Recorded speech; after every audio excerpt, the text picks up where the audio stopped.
Hello, everybody. Welcome to our podcast here in downtown Reno. I'm here with Anthony Juarez out of Chase International Real Estate. And Luis Santiago with All Western Mortgage. Awesome, guys. The reason why we're bringing this podcast to you guys is so we give you guys information on what it is to be entrepreneurial. We're going to start with sharing some background information and share just some stories with us of how we started, where we started, and kind of what we're doing now. So we'll start with you, Anthony. All right, let's do it. Yeah, talk to us a little bit about who you are, how you started on your real estate journey, and we'll go from there, man. Yeah, I mean, I've been born and raised here in Reno, whole life, right? Family comes from Guadalajara, Mexico. I'm out in Jalisco, so saludos a mi gente over there. Saludos. But yeah, so I was when I was younger, going back and forth between here and Mexico, and then I mean just kind of went through middle school, high school, and even the university. I actually graduated in mechanical engineering out of the University of Nevada, Reno. Had transferred from Gonzaga out in Washington, but then after graduating, I mean I was working on my real estate license, and then decided to go all in on real estate. I did work as an engineer for a little while over at Aero Electronics. Interned over there, did some work on smart buildings, smart warehouses, smart offices, all that stuff, and so I thought maybe I can combine that with real estate and work on something there.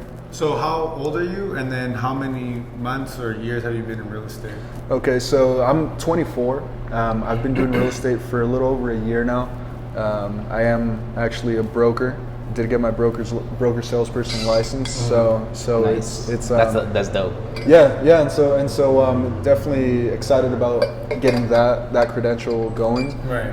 Currently working on some property management certification as well. So yeah, it's been. How do you feel right now with necessarily making that transition from mechanical engineering? You said you had a job in that, Yeah. and then doing real estate. Like, why did you make that change? Yeah, so I mean it's two completely different fields. Yeah. Obviously one's more analytical, Yep, this yep. one's more relationship based. But I've managed to kind of incorporate my analytical side from engineering into real estate to just kind of give me that edge. So I've been realtors, they have access to data from years and years of sales that's just kind of at our fingertips, and a lot of times people may not know what to do with all that information, and so with my engineering background and economics background, I also studied economics. I'm able to kind of use that to then give my clients an edge, as far as knowing what a good offer is, on a property, not overpaying, and, Right. and see and finding when we have those deals based on, concrete data, not just going off of assumptions or like Right. yeah, exactly. Yeah, totally. Exactly. And so I feel like my clients do have an edge working with somebody with a background like mine, just because I'm able to provide a little extra information, essentially, as far as what has been that your area. what has been your biggest not obstacle, but your biggest challenge probably making that switch from Making that switch, I mean, it's really just it's a whole new network. Just getting into real estate.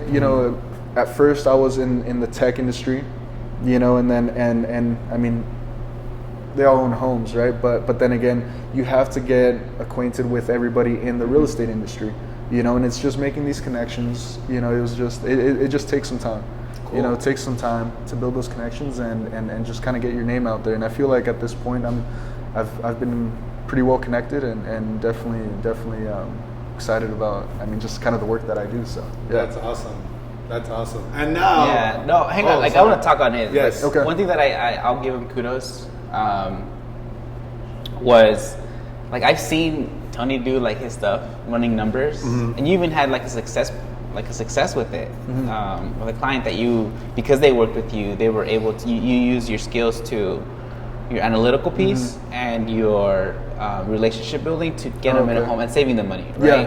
And like, so just a like little. that I think that's cool, and I think that's like what your edge is against like another realtor, another competitor. Definitely. And so to touch on that, just kind of what Luis is talking about, I recently closed a deal out in Arrow Creek for some of my clients, and originally they were thinking of offering about, it was $75,000 above the asking price. They were working with somebody else at first. They didn't work out. They were putting offers. So then they contacted me and they're like, hey, we're interested in this property, and I was like, all right, let's go check it out.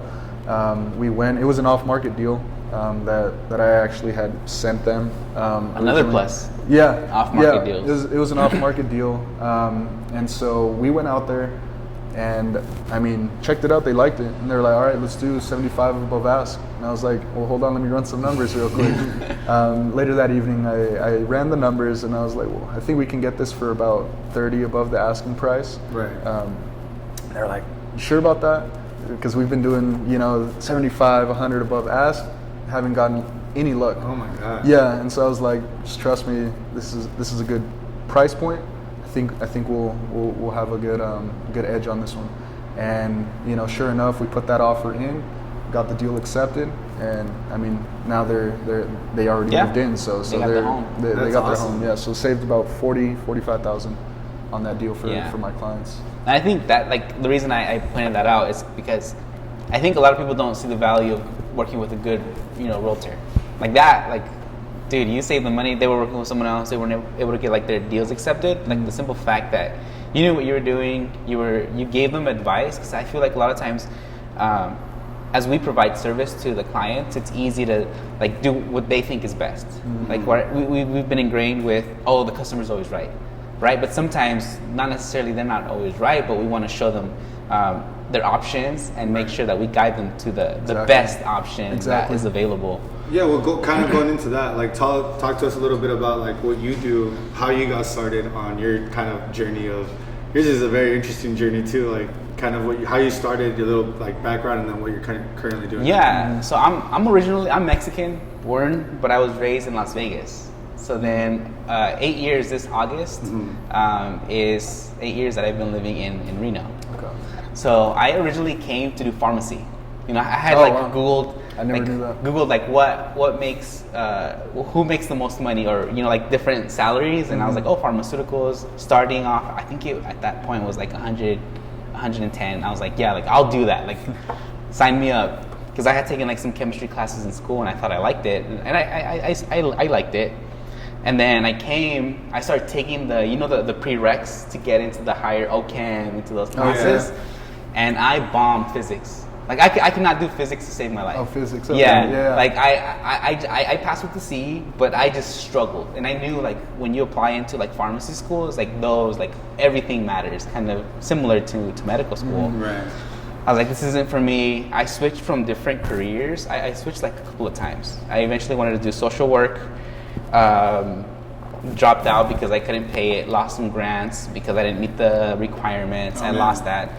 And which eventually I led to start working at a bank. And when I started working there, I discovered like, man, like I really like finances. And so then I had a good friend there that taught me about like credit, sales, investments. A few of the different ones contributed to what I learned. And then I became a personal banker from a teller, and then from a personal banker to business specialist. So you climbed the ladder. Yeah, through. yeah. Okay, cool. So the bank that I used to work with was they really liked promoting personal and professional growth alongside with the people. And so I became a business specialist within 2 years from becoming a teller, give or take.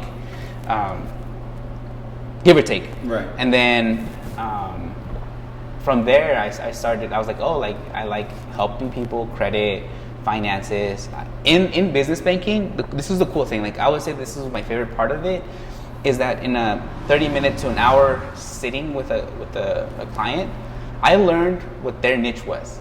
Right? These are people, I would say, with people that had 20 years of experience, and like in 30 minutes, 45 minutes, they would tell me what they've learned. And I would always ask this key question. I was like, what's your biggest takeaway?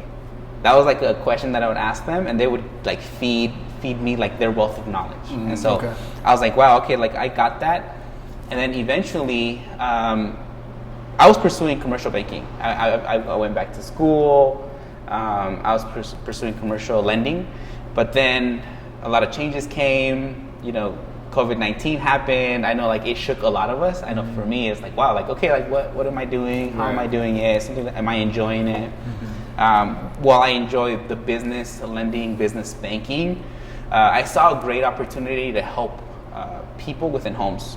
Because one of the things that I did learn was that owning homes, just your own home, will help you build whether your own personal wealth, or the simple act that when you buy a home, you lock in probably your biggest expense. Okay. Right? Would you say like housing is probably the biggest expense? You lock in that big expense because as we know, you know, inflation is a thing and costs are rising. So you lock in your mortgage, what people are renting, their rent is going up, or you locked yours in. So what was the biggest challenge from you making that transition from now starting as a business banker to now being a lender? Like, what was the biggest obstacle for you that you had to face? Oh, that's a good question. I would say that one of the biggest obstacles that I originally had, and it might even be an internal one, was coming from a bank, I had the opportunity to stay within the bank and be a loan officer with them.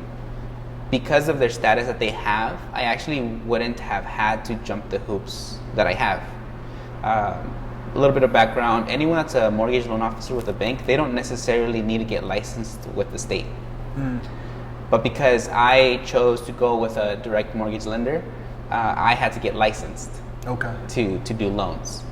And so one of the challenges was like finding a team and a culture that I was like, man, like I want to connect with them, and then I want them to connect with me, that I can bring value to them and help them out.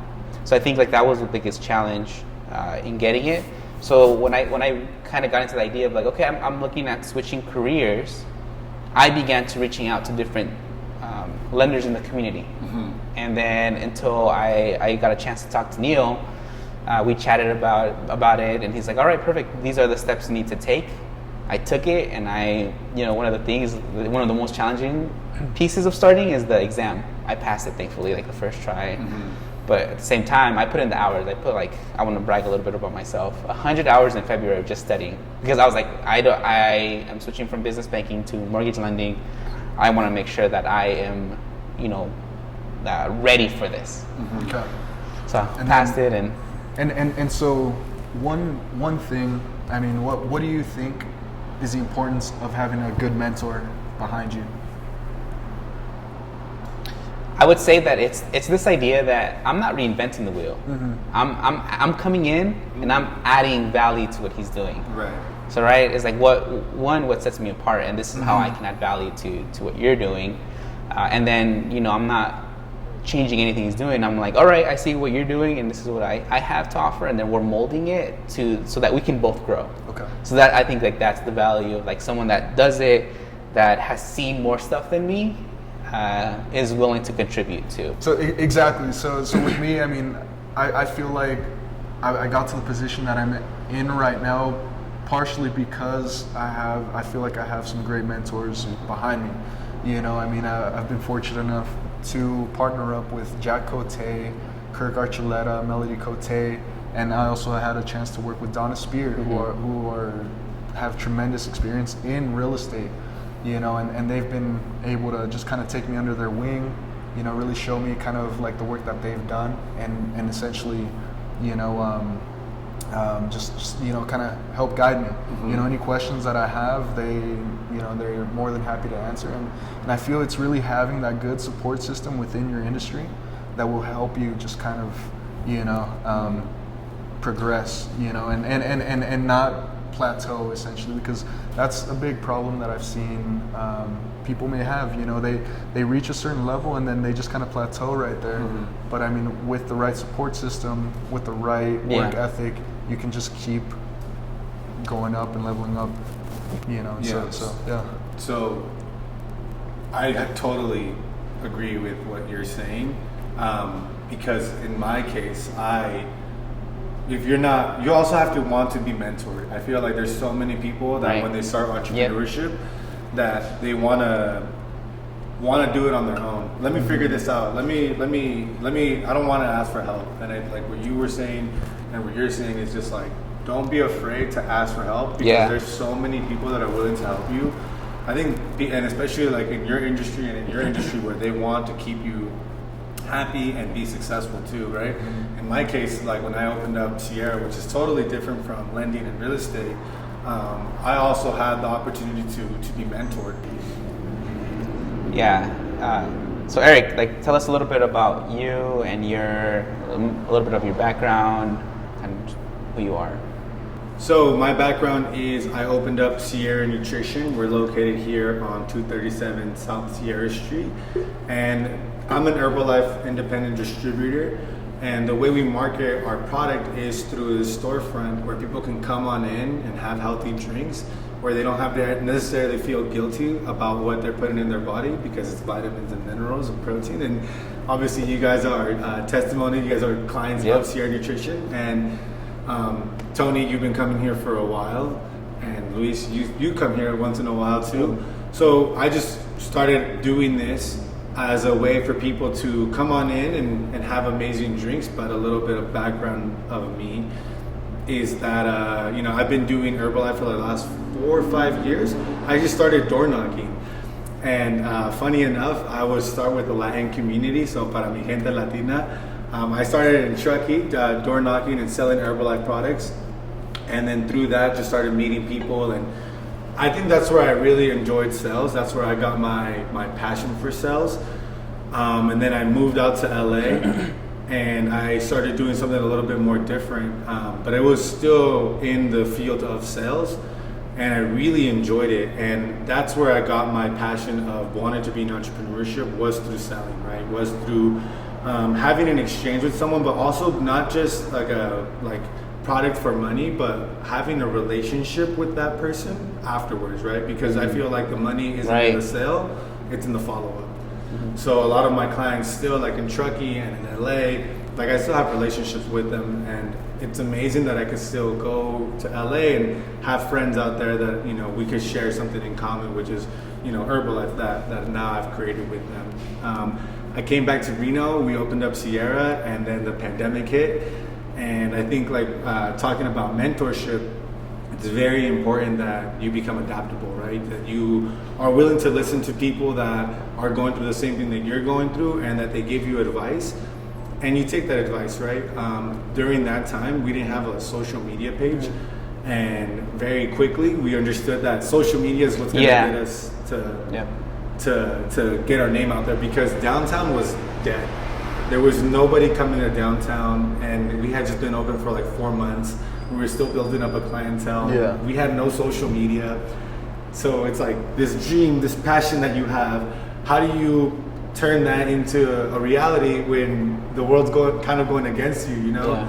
I was seeing businesses close down, and I was like, man, if what I'm doing isn't the correct thing to be doing right now, But through knowledge, through listening to mentors, through also looking for answers, we came out on top. And now we're reaping the, how do you say it? Reaping the fruits.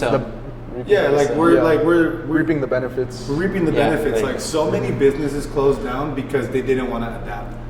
And so kind of with this podcast is how to people that want to be that want to have an entrepreneurial career, how to do that either with real estate or with lending, or just for example, me, just totally different, sharing tips and advice on how we've done it, because we're still at the start. You're 24, you're 25, 26, I'm 26, and we're just getting started. But me and Tony, we're already working together on real estate. We already closed on a deal together. We're working together too. And then it's so funny that we're just getting started, but the moves that we've already made, people won't do that for 10 years, it's so funny, the speed of particle, how fast we're moving, Right. And that same level of how fast we're moving, I feel like anyone can do it, you know what I'm saying? But it's just being mentored right, it's being taught the right tools, it's being taught the right tips and tricks. Exactly. Yeah, that is my background. So Eric, for you, what would you say is your biggest obstacle, or was your biggest obstacle, just kind of getting started with Sierra Nutrition and just kind of going in on your own business? Our biggest obstacle with Sierra Nutrition was having to create a business that hasn't been seen or done in this community, where it's fast, convenient, but it's also a very different aspect to something like, for example, Jamba Juice or Starbucks, because it's a healthy alternative, right? Creating a clientele was probably like our biggest obstacle, and creating a presence in that community, which is something that I'm still learning. It's a day-to-day thing, right? It's something that I'm still working with, but at the same time, I absolutely love it. I love being non-existent. Like, nadie te conoce, no one knows who you are. How do you get someone to be like, okay, now consume this, you know? Yeah. And creating that for me was the biggest obstacle. Get that brand recognition, essentially. And you know, it started with being outside and talking to people, come on in, and having a good attitude and really being about your product. I feel like people really identify when you're really just about your product, right? Like if I was talking about Sierra, but then I'm drinking Starbucks every morning, that would kind of be very controversial, right? Oh, yeah. Like I'm really about Sierra, you know, like I drink, I live by this stuff, and you have too, and you know, you've seen it, right? Like with me, like with the energy, I am Sierra Nutrition, you know, and so bringing that to community, kind of now talking about it, that was the hardest thing, was identifying who we were going to be and, you know, how we were going to bring it to the marketplace, which for 2 years we've been doing it now, and I'm absolutely in love with it, and we're just getting started. I think we're just scratching the surface right now. Yeah. Cool. Awesome, you guys will. It was thanks. nice chatting with you guys today. Yeah, always a pleasure. We'll be doing this. Aquí estamos para ustedes. En este momento tenemos. Para ayudar. No, just kidding. Y gracias a todos que pues, nos escucharon ahora. Sí. Pues, Y estaremos poniendo más información allá. So we'll be putting more information out there to help any way we can. thanks for listening, guys. Thank you guys. Boom. Cool.